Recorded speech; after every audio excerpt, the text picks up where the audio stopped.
So the title of my talk today is, Where You Goin'? It's actually Where Ya Goin', but Laurie really hates writing words out that don't exist. Where you goin'? Which is why I asked you that. Where are you going, right? So I have a question for you all today. Looking at your life from where you're sitting right now, where would you say your life is going? Different from where you going. I'm not asking you to figure out where you're going. I'm saying, looking at your life today, right from where you sit, Diane, with everything that's happened up to this point, where do you see your life going? Do you have a sense of it? Or are you just a feather in the wind, letting it take you wherever it's going? Do you have a sense of it, Gabby, where your life is going? Right? It's unfolding perfectly. Yes. So the lyric is, life says, wherever I go, you're going there too. Now it's funny because I wrote those lyrics back in 2006. And so I'm thinking to myself, wow, how much of this song do I still believe? How much of this song really resonates with me? Because in those days, I was just becoming a minister. I was just starting my ministry very early on. So life says, wherever I go, you're going there too. I couldn't have known when I wrote those lyrics where I was going, what my life was going to be like going forward. You can't really know right now what your life is going to be like going forward. You know, things happen, like Kelly's family. Something happens, that family is changed profoundly for the rest of their lives. Kevin and I, profoundly changed. You know, I wrote that song 4 years before I was diagnosed with stage 4 cancer. I couldn't have known that was in my future, that was going to show up. I wrote that song 12 years before we had to say goodbye to our daughter. I couldn't have never known that. I would never have guessed that anything like that could have happened. I wrote that song 14 years before a pandemic would literally turn everything upside down, even at this center. 12 years before we actually turned 2 centers into 1 center, right? 17 years before I would have a heart attack. I couldn't have known back in 2006 when I wrote, wherever life says, wherever I go, you're going there too. Does that mean that life brought me to cancer? That life brought me to a heart attack? That life brought me to the moment where my daughter passed? Does that mean that all of that was played out? Because they all seem like negative things, but there's also the positive parts of it, right? In 2006, when I wrote that was 4 years before we began producing what would be our first Broadway show that we produced from soup to nuts to Broadway. Could I have known that? I might have guessed it, wished it, right? And as I said, 12 years before NoHo and Westlake Village turned into one thing. I never had a thought about that. So when I say to you, where do you see your life going? Your answer is correct. It's unfolding. I don't know.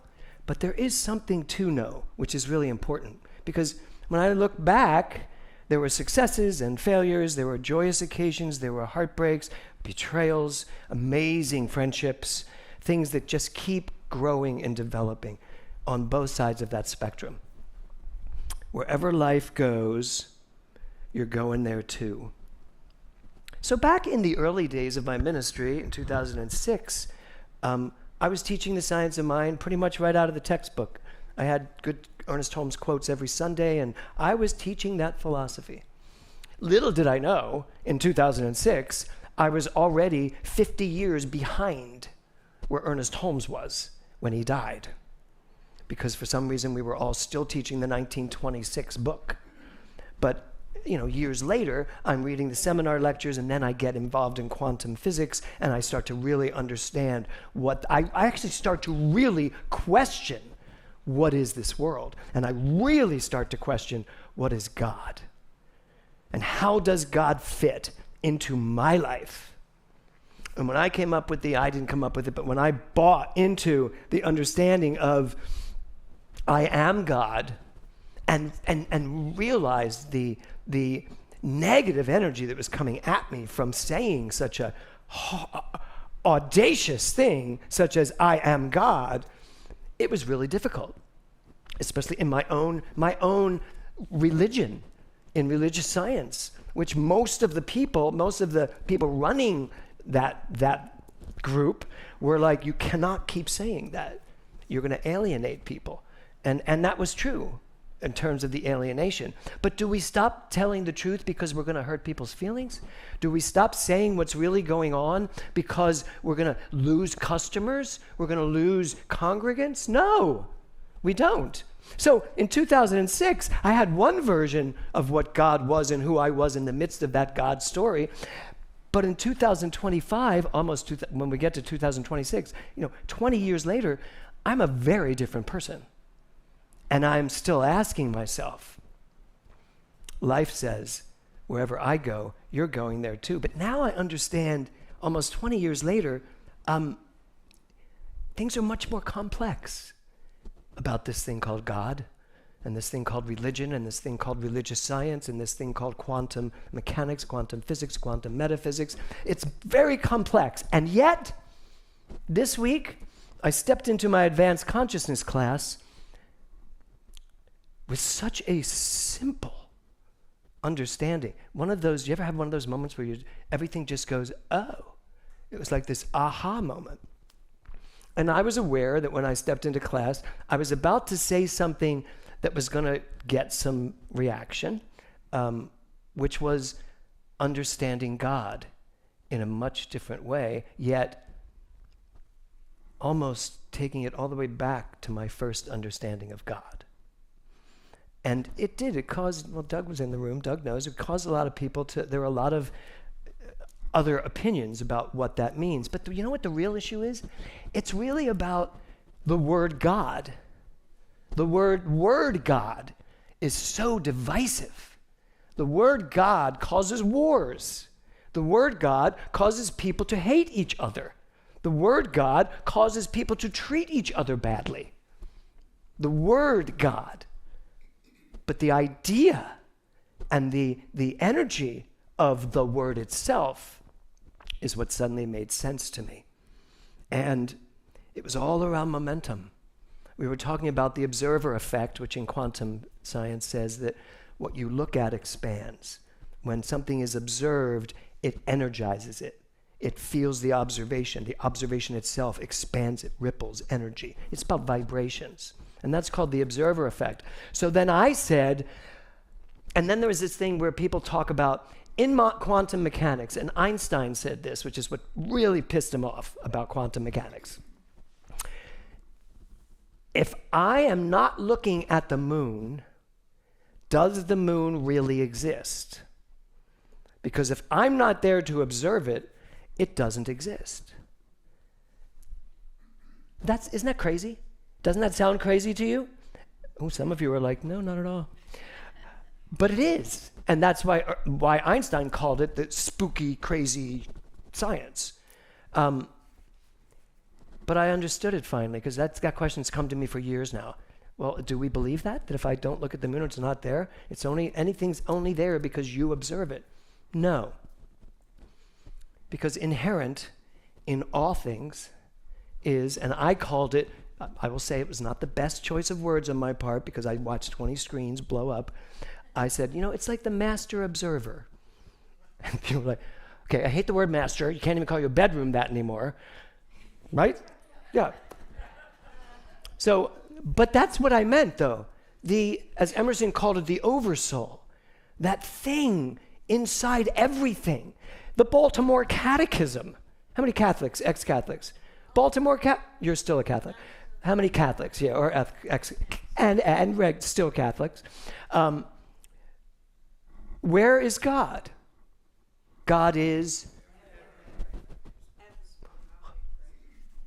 everywhere. God is everywhere, right? So if God is everywhere, God is inherent in all things, everywhere. Physical, mental, emotional, it's all God.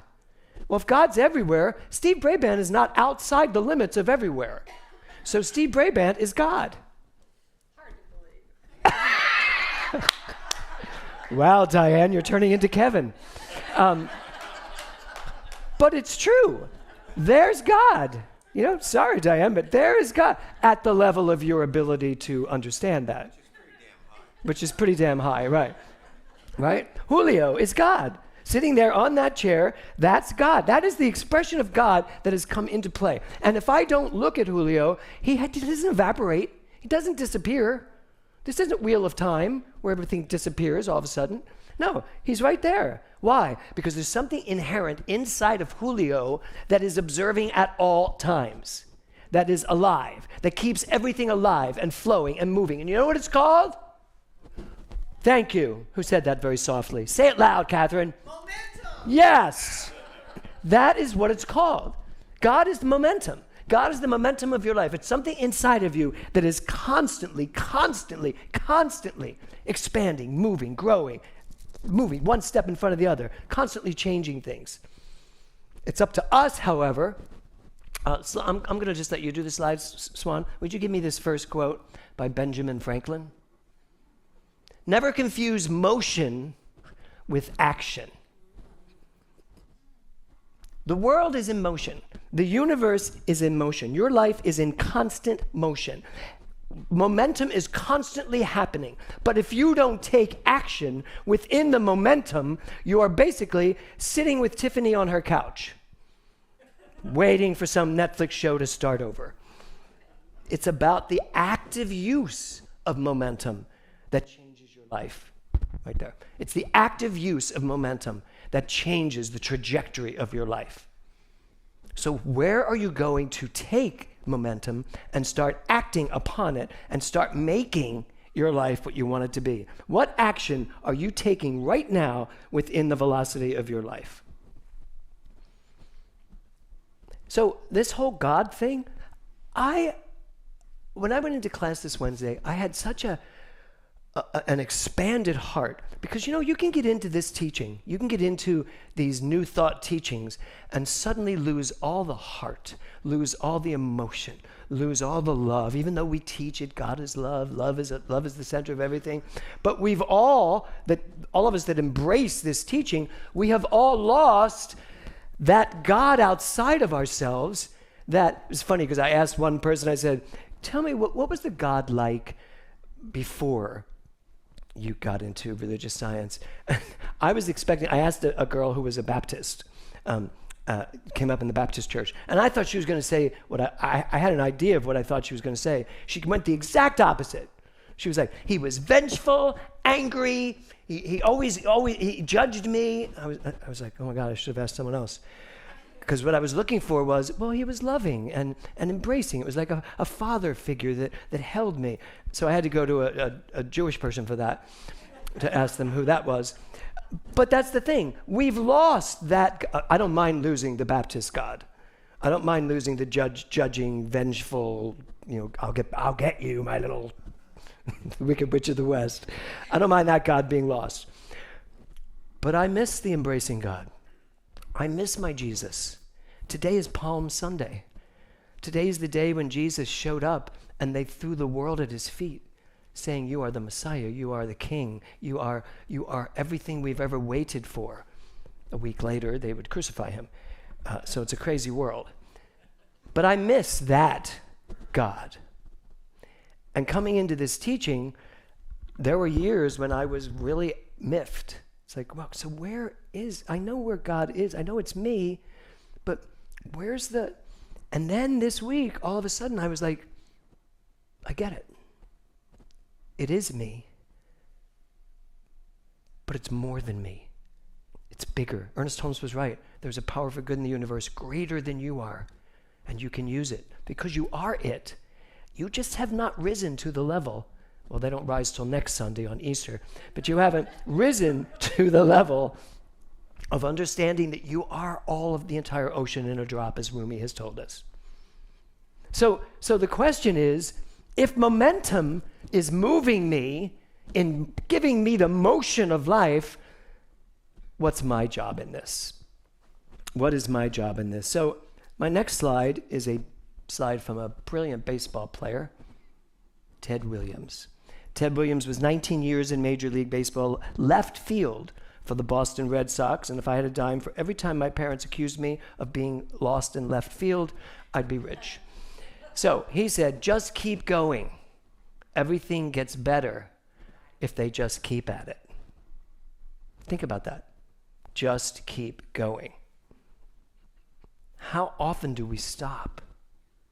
How often do we get derailed?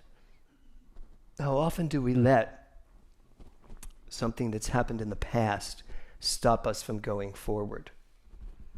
I guess it was walking with you, Kevin, wasn't it? Who was I walking with on the street with the little girl with the blonde hair? We were walking the dog. And there was a guy with a stroller, and his little daughter was playing with bubbles outside of the stroller. And from where we stood, it looked exactly like Nora. It had the same haircut she had at that age. And I didn't say anything. I just kept walking. And Kevin didn't say it until he turned and he went, "Are you thinking?" I was like, "About Nora." And that came up. But it didn't come up to derail me. It came up to inspire me, to remind me of all the good stuff, of all the fun times, of all the beautiful moments in our life with our beautiful daughter. It would have been very easy to let that moment in my life stop me and just stop doing what I was doing, or stop me from believing what I believe. And that didn't happen. So the question I have for you this morning is really, what stops you from going forward? What stops you from keeping at it? What makes you give up? Because the truth is, momentum never gives up. Momentum's always there. Your life is right there, just waiting for you to say yes to it. Waiting for you to say, take me, bring me along. Show me what I need to know. Show me what I need to do. Show me who I need to be. So the momentum of your life, unfortunately, is dependent on your reaction to how life unfolds around you. And that list I gave you at the top of my talk, those things, cancer, heart attack, losing a child, all those things that are so devastating. Losing a child, they say, is the most devastating loss you will ever experience. And I would like to think that none of you have to ever experience it, because I believe that's probably true. But none of those things, when I look at all of those things, none of them are as important as my reaction to those things. They don't exist on their own. They're just facts in a very big world of facts. Your reaction to it is this: keep going. Your reaction is, what's the reaction? What are you going to act upon in the face of whatever's going on? So that's what I want you to look at today. Because frankly, the momentum doesn't end. You know that who you are is going to keep going no matter what. And it can go in a most magnificent way. You know, lizard. It's now called a boy called Lizard. Variety said about the show when we opened it, nothing as sweepingly beautiful has been produced on Broadway this season.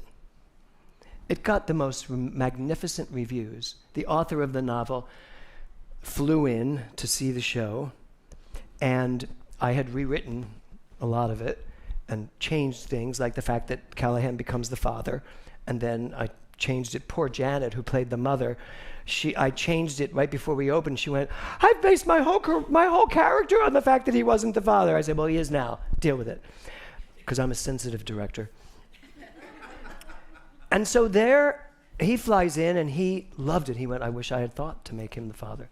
And it was just this beautiful experience. And then, a year later, it gets what's called the Distinguished Play Award from the Alliance for Theater and Education for my adaptation of the novel. The one show that was picked as the best adaptation of the year. And I tell you that not to boast, because that plaque sits in my office and it's not hanging up. And I noticed it this morning. I was like, "You're still just sitting there." And the show was produced by Samuel French, and I got a check this year I got a check from Samuel French for the shows that have been produced this year that I wrote. None of them for Lizard. All for Yo Ho Ho, A Pirate's Christmas. And Kevin and I talked, and I said, why do you suppose no one's produced a show that was so well reviewed, that has so many great parts for actors? Why do you think? And we didn't have an answer then, but I have an answer now. Because I haven't taken action. Because I let something stop me. Because I put it down. There was amazing momentum on that show. I put it down. So you can have great momentum, and you have great momentum going on in your life right now, whether you know it or not. But are you rising to the occasion and joining the momentum? Are you taking the ride? Or are you just watching the ride?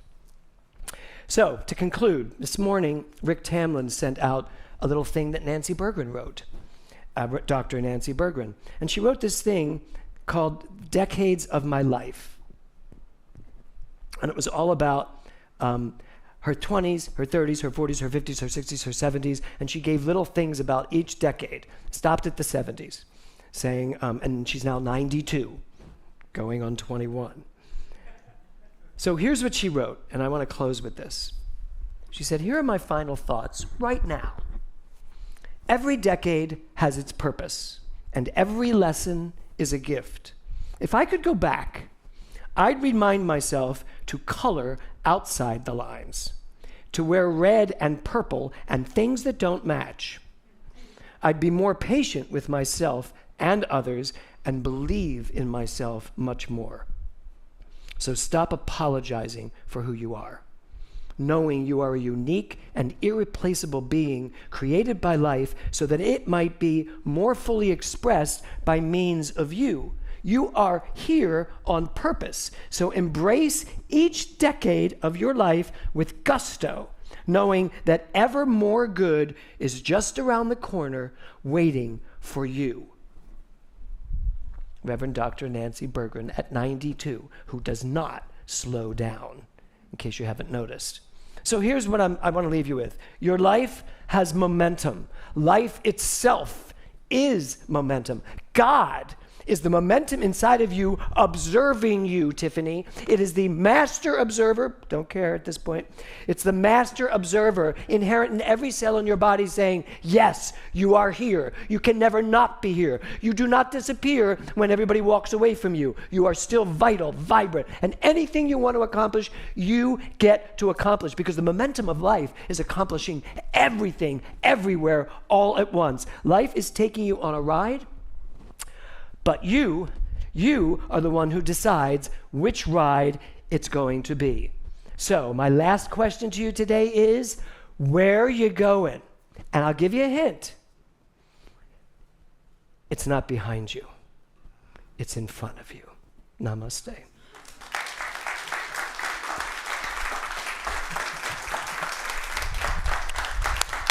Thank you.